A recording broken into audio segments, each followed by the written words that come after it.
አንድ ጊዜ 3 ትንሽ አሳማዎች ወደ ዓለም ወጡ ቤታቸውን ለመገንባት።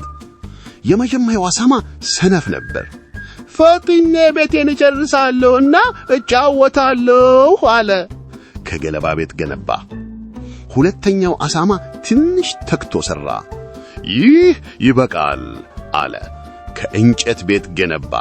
ሦስተኛው አሳማ ግን ቀኑን ሙሉ ተክቶ ሠራ። ጠንካራ ገነባለሁ አለ። ከድንጋይ ጠንካራ ቤት ገነባ።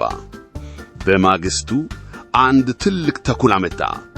አሳማዬ ክፈት አለ። አይ አለ አሳማው። አይ ካልክ እንግዲህ ንፋሴን አነፍሳለሁ፣ ቤትህን አፈርሳለሁ። ኡፍ! የገለባው ቤት ፈረሰ። አሳማው ሮጥ የጓደኛው እንጨት ቤት ሄደ። ተኩላው ወደ እንጨት ቤቱ መጣ። ኡፍ! እንጨት ቤቱን ፈረሰ። ሁለቱ አሳማዎች ወደ ድንጋዩ ቤት ሮጡ። ተኩላው ወደ ድንጋዩ ቤት መጣ። ተኩላው ብዙ ንፋስ ተነፈሰ፣ ግን ቤቱ አልተንቀሳቀሰም። በጭስ መውጫው አርጌ ገባለሁ አለ ተኩላው። ግን ውስጥ ጎበዙ አሳማ በጭስ መውጫው በኩል ውሃ አፍልጦ ነበር። ተኩላው ወደ ታች ወረደ። ውይ አለ። ትኩስ ውሃ እያቃጠለ ወጥቶ ሸሸ።